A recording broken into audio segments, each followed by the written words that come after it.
Ang Su-34 ng Rusya ay tila ginawa talaga para mangibabaw sa himpapawid ng Ukraine. Mas advanced ang multi-role fighter kaysa sa anumang eroplano ng Ukraine noong sinalakay sila ng Rusya. At ito, kasama ng iba pang fighter jets at bombers ng Rusya, ay dapat sanay sapat na para tapusin ang usapan tungkol sa air superiority. Ngunit ilang linggo matapos magsimula ang digmaan, hindi iyon ang nangyari. Ang Su-34 bagamat hindi naman walang silbi, ay hindi naging nangingibabaw na fighter jet na inaasahan sana sa Ukraine. At ang dahilan nito ay sinasamantala ng Ukraine ang isang jiming na kahinaan ng Su-34. Bukas na ang kodigo at di na mapipigilan ni Vladimir Putin ang pagkalugi. Sabi ni Wes O'Donnell, veterano ng United States Army at Air Force. Binuksan niya ang video noong Enero 4 sa isang malinaw na tanong. Bakit patuloy na nababawasan ang Su-34 ng Russia? Sasagutin natin ito mamaya sa video. Malinaw mula pa lang sa simula na magkaiba ang kung ano sana ang layunin ng Su-34 para sa Russia at kung ano talaga ang naging gamit nito. Ang Su-34 ng Russia ay ginawa para sa ganitong digmaan. Ayon kay O'Donnell, hindi para sa kontra-insurhensya, hindi para sa Syria, kundi para sa matinding labanan ng mga estado laban sa isa't isa, laban sa isang tunay na militar na may maraming patong ng depensa sa himpapawid. Mukhang sumasang-ayon ang mga media outlet sa opinyong iyon, kung saan sinabi ni Militani noong Setyembre 2024 na ang Su-34 ay isang banta sa mismong pag-iral ng Ukraine. Itinuro nito na ginamit ng Russia ang mga ito para sa isa sa mga layunin nila noong simula ng digmaan sa Ukraine, kung saan pumasok ang mga Su-34 sa Ukraine at nagsimulang maghulog ng mga ordinaryong bomba sa mga paliparan at matitibay na target upang pahinain ang depensa ng Ukraine. Ang K-31 at K-59 guided missiles ay pwedeng ikabit sa Sukhoi 34 at ginamit ng Russia na may malakas na epekto. Pero kahit na may tinatawag na banta sa pag-iral, mismong si Militani ang nagsabi na hindi kayang gamitin ng Russia ang kanilang Su-34 para maghulog ng mga ordinaryong bomba ng matagal. Lahat ito ay dahil sa depensa sa himpapawid ng Ukraine. Hindi nilabanan ng Ukraine ang digmaan sa himpapawid sa paraang inaasahan ng Russia. Natatalakayin pa natin ng mas malalim mamaya sa video. Ayon sa Forbes, ang Su-34 ang pinakamahusay na precision bomber ng Russia at kadalasang ginagamit sa precision strike gamit ang guided weapons. Tila ang jet specs ay nagpapakitang magiging bangunggot ito para sa Ukraine. Tinalakay ni Odin ang mga pangunahing bagay. Binanggit na ang Su-34 ay may 12 hard points sa mga pakpak nito. May kapasidad itong 8,000 kilo o 17,630 libra, kaya sakto sa pagdadala ng mga simpleng bomba. Umaabot ito sa 1,100 na raang km/h o Mach 1 tuldok 5 at maaring lagyan ng missile, rocket, armas at bomba. Dagdag pa rito, may 3 PMGSH-301 autocannon na kayang magpaputok ng 1,000 at 500 1,000 at 800 bala kada minuto. Sa lahat ng pananaw, ang Su-34 ay isang mabagsik na kalaban para sa Ukraine. Isang jet na mas advanced kaysa sa anumang meron ang Air Force ng Ukraine noong sinalakay ni Putin. Ginawa ito ng Russia bilang tugon sa patuloy na strike warfare. Sabi ni O'Donnell, hindi ito disposable na eroplano na isasakripisyo lang ng Russia sa Ukraine para maubos ang air defense ammo ng Ukraine. Ang Su-34 ay planong gawing pangunahing bahagi ng estratehiya ng Russia para sa himpapawid na kalamangan. Sa doktrina ng Russia, araw-araw gagamitin ang Su-34, ang plataporma na nagpapanatili ng presyon sa harapan, at ang kasangkapan na humuhubog sa kalagayan ng labanan sa pamamagitan ng palagiang presensya at hindi lang paminsang palabas. Sabi ni O'Donnell, impresibo man, hindi nito pinapakita ang totoong sitwasyon sa Ukraine. Hindi man pinakamapanganib na panghimpapawid na yaman ng Russia, ang Su-34 ang isa sa pinakanawasak nila. Ipinunto ng depensa at abyasyon ito sa buod noong Enero 9 ukol sa pagkalugi ng militar ng Russia sa digmaan sa Ukraine. Nawalan ang Russia ng 174 eroplano pagdating ng Enero 1 at Su-34 ang ikalawang pinakaapektado. Ito ay bumubuo sa 40 sa mga nawalang eroplano kung saan ang mas matandang Sukhoi, 25 lamang, na may 41 na nawala ang nauuna rito. Masama ang estadistika para sa Russia, lalo na't fighter jet, ito nagawa halos 20 taon ang pagitan. Malaki ang agwat ng presyo ayon sa Armed Forces European Union. Dolyar, 36 na milyon para sa Sukhoi, 34 at 11 milyon para sa Sukhoi, 25. Kaya mas masasabi mong mas malaki ang pinsala sa Russia sa pagkawala ng 40 Sukhoi, 34 kaysa sa 41 Sukhoi, 25. Isang Sukhoi, 34 na lang ang masira at mapapantay na ng Ukraine ang bilang dahil posibleng mas mataas pa ang pagkalugi ng Russia kaysa sa sinasabi ng depensa at aviation. Ayon sa sariling Ministry of Finance ng Ukraine, ang bilang ng mga nasirang eroplanong Ruso ay 434 hindi, 174. Tila 40 na Su-34 ang nawala. Ayon sa napagkasunduang bilang, iniulat din ito ng Defense Express noong ika-18 ng Enero. Gayunpaman, maaaring ito lang ang mga kumpirmadong pagkawala at maaaring mas mataas pa ang totoong bilang. Ano ang ipinapakita nito sa atin? Hindi ibig sabihin na masama ang Su-34 na eroplano. Malayo doon. Dahil ipinapakita ng mga espesipikasyon na ibinahagi namin iyon. Magiging epektibo ito sa uri ng digmaan na inaasahan ng Russia na lalabanan nila sa Ukraine.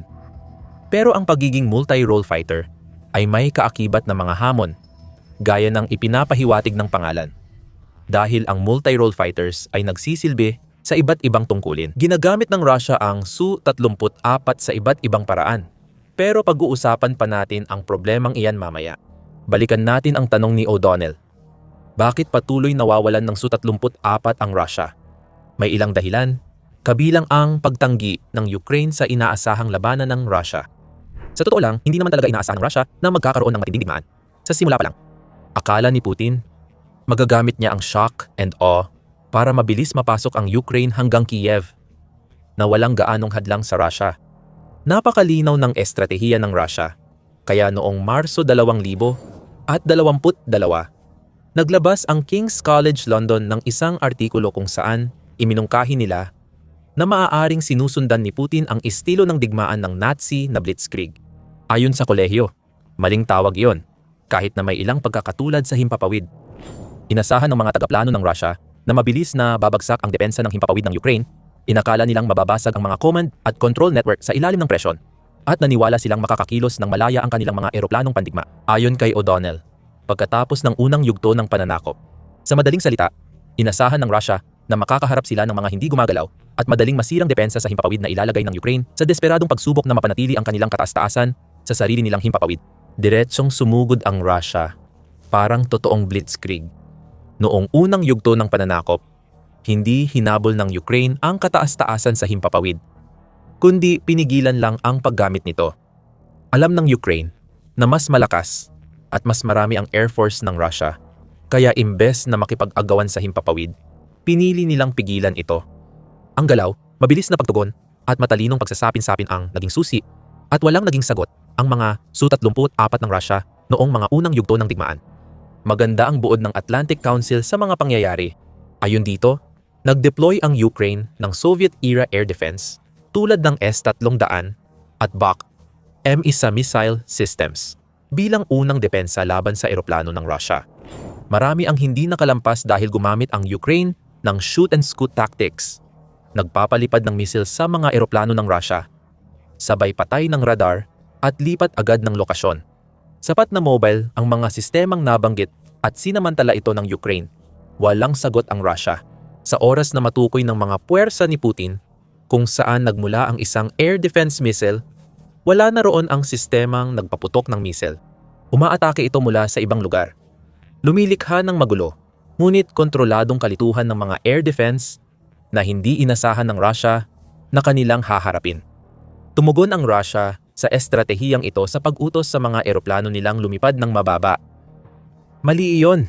Ang mababang paglipad ay nangangailangan ng ingat at tamang galaw dahil may hadlang na wala sa taas. Dahil sa mga hadlang na iyon, bumabagal ang paglipad at nagiging madali para tamaan ng anti-aircraft artillery at Stinger missiles ang Russian fighter jets.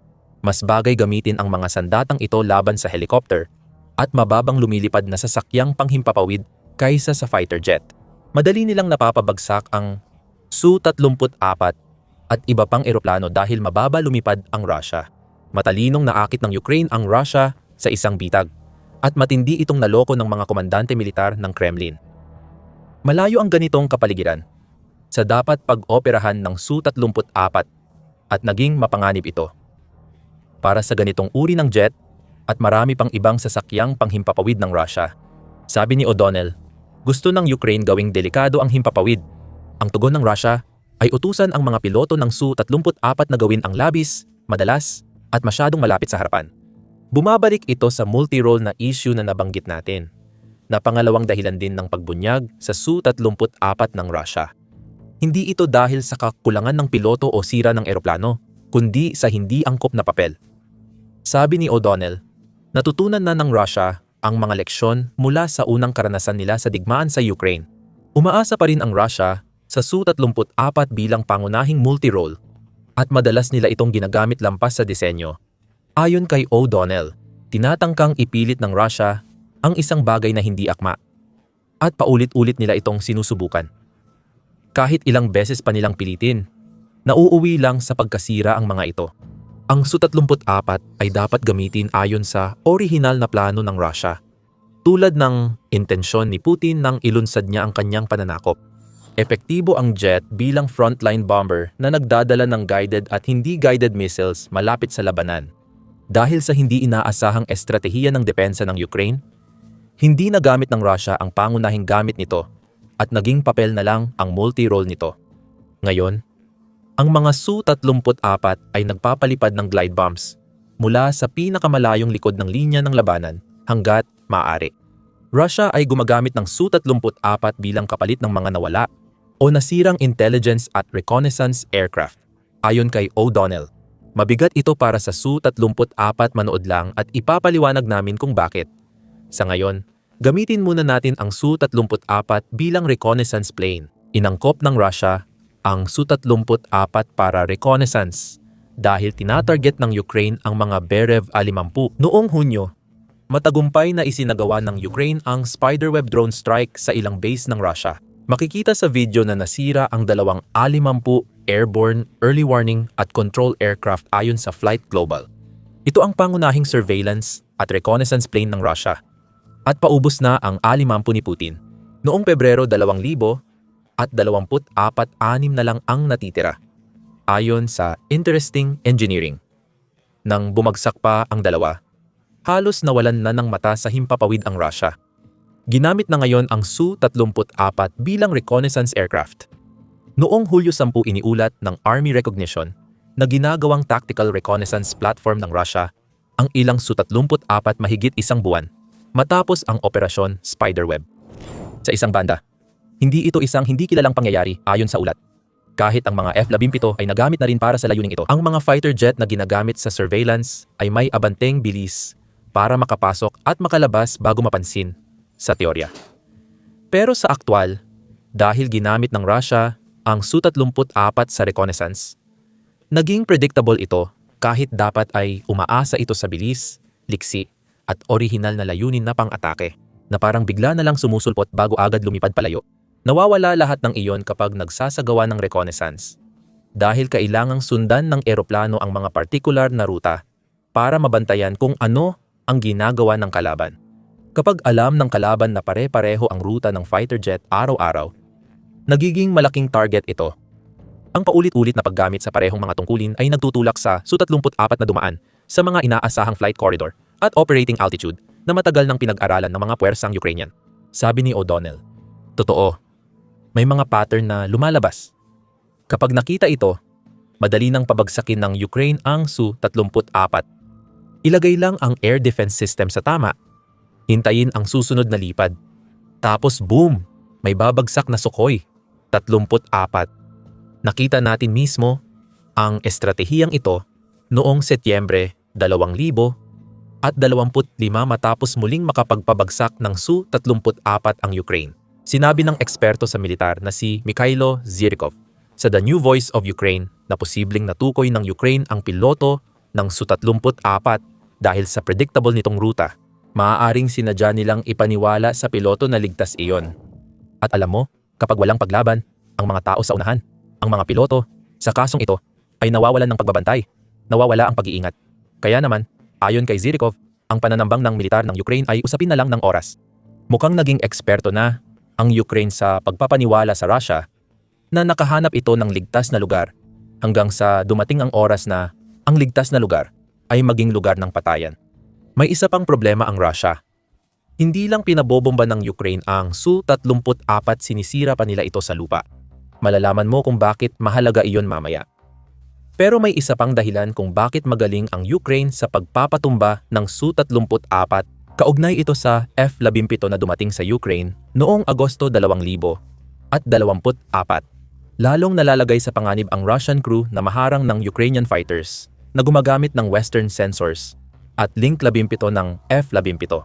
Sabi ni O'Donnell, hindi ito inasahan ng Russia gaya ng aerial denial strategy ng Ukraine.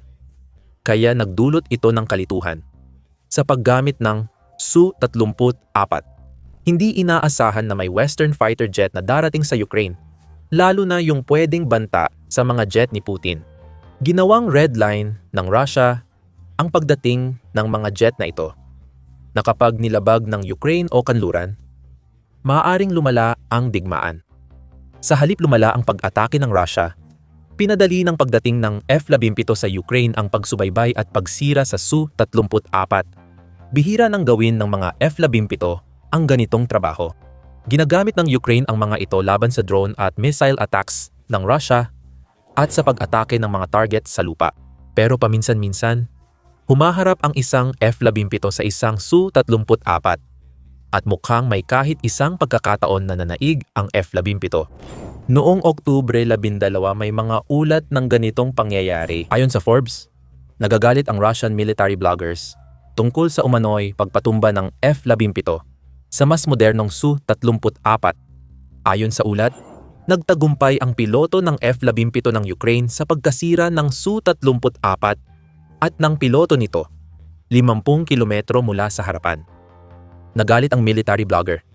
Hiniling kay Putin na tanggalin ang mga general dahil sa kakulangan nila.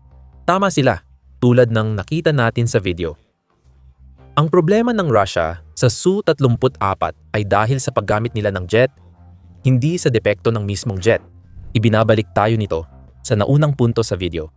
Ayon kay O'Donnell, marami nang nawawalang Su-34 ang Russia dahil sobra-sobra ang paggamit ng mga ito sa mapanganib na kapaligiran. Para sa Ukraine, ang estratehiya ngayon ay hindi na gaanong tungkol sa pagpapabagsak ng mga Su-34, kahit gagawin pa rin nila iyon kapag nagkaroon ng pagkakataon. At mas tungkol ito sa paggawa ng bawat paglipad ng isa sa mga jet na ito na maging pinakamahal para sa Russia hanggat maaari. Tandaan, sinabi namin kanina na ang Su-34 ay nagkakahalaga ng $36 milyong gawin. Mahal na palitan ang eroplano at malaki ang ginagastos ng Russia para makakuha pa. Noong Abril 2025, iniulat ng Militani na naghatid ang Rostec ng bagong batch ng Su-34S sa Air Force ng Russia. Sinasabi nating batch, pero hindi naman ito marami. Iniulat na nakatanggap ang Russia ng tig-2 jet noong 2000 at 25 at 2000 at 24 na bagong Su-34 at nawawala ang 40. Kung tama ang numero, parang di tugma ang bilang. Nasa dolyar, 216 milyon na ang nagastos sa mga bagong Su-34 mula 2000 at 23. Hindi lang ito ang gastos ng Russia dahil sa sobrang gamit ng kanilang multi-role fighter. Bawat nasirang eroplano ay kumakatawan sa mas malalim na pagbawas ng lakas militar na hindi madaling o murang mapapalitan, ayon kay O'Donnell. Ang pinakaagad na pagkawala ay ang mga sanay na crew, dagdag pa niya. At may punto siya. Hindi mura o madali ang mag-restrain ng mga piloto at weapons system officers. Tumataas ang mga gastos saan man, mula sa mismong halaga ng training hanggang sa pagkawala ng oras na ginugol. Ayon kay Sandbox, may krisis na sa mga piloto ng Russia mula Marso 2023 dahil marami sa kanilang bihasang piloto ang napatumba tuwing may bumabagsak na Su-34 at kailangan ng panibagong piloto. Pinalitan lang sila ng mga pilotong dumaan sa minadali at pinabilis na training na hindi talaga naghanda sa kanila para magpalipad ng eroplano, lalo na kung malapit sa linya ng labanan. Dagdag pa ang maintenance, panibagong problema na naman. Ang Su-34 na ginagamit sa lahat ng maiisip ng Russia ay Su-34 na mabilis na nauubos ang limitadong oras ng paglipad nito. Nagkaproblema ang Russia sa pagbili ng pyesa para sa Su-34 dahil sa mga sanksyon, kahit sana malaya nila itong mabili. Dahil dumarami ang nawawala, napipilitang tanggalan ng pyesa ang ibang eroplano. Kaya humihina ang suporta at nababawasan ang kahandaan ng fleet, ayon kay O'Donnell. Ano ang ginagawa sa mga Su-34 na di lumilipad? Sa sagot din ng Ukraine, delikado ang Su-34 ng Rusya kahit sa tarmac dahil sa long-range na drone ng Ukraine. Nagsagawa sila ng mga sabotahe at direktang pag-atake sa mga airfield na malayo sa labanan para sirain ang mga Su-34 sa mga lugar na dapat ay ligtas. Noong Hulyo 1, iniulat ng National Interest. Sa isang espesyal na operasyon, inatake ng Ukraine ang Marinovka airfield at winasak ng mga drone nila ang 2 fighter jet ng Russia. Isa pang pag-atake sa Modsarovsk Air Base, ang sumira ng mas maraming Su-34 ngunit hindi tiyak kung alin ang tuluyang nasira. Hindi na kailangan lumipad ng Su-34 ng Russia para mapahamak. Dahil sa dami ng impormasyon ng Ukraine sa Russia, kaya nitong umatake halos kahit saan gamit ang drone at missile. Sa simula ng video, binanggit namin ang nakamamatay na kahinaan ng Su-34 na lumalabas sa Ukraine. Simple lang ang kahinaang iyon. Hindi alam ng Russia gamitin ang isa sa pinakamahalaga nitong eroplano nang hindi ito laging nalalagay sa panganib. Masayang sinusolusyonan ng Ukraine ang mga kakulangan ng Russia. 40 na Su-34 ang naibaba at dumarami pa. Kailan aabot sa 41, 45 o 50 ang bilang na yan? 40. Nawasak na Su-34. Sa loob ng wala pang 4 na taon, mukhang aabot sa 50 ang mawawala sa mga jet na ito ng Russia bago matapos ang 2026 at mukhang wala nang magagawa si Putin tungkol dito. Dapat ding paghandaan ng Russia ang mga bagong sandata ng Ukraine na kayang abutin ang Su-34 saan man. Ang FPI sa drone ay mura, mabilis gawin, at 255,000 nito ay araw-araw ginagawa ng Ukraine. Banta ito sa lahat ng madaanan. Panoorin ang aming video at mag-subscribe sa The Military Show para sa higit pang pagsusuri sa kabiguan ng Russia, gamitin ang kanilang pinakamahuhusay na sandata sa digmaan sa Ukraine. Salamat sa panonood.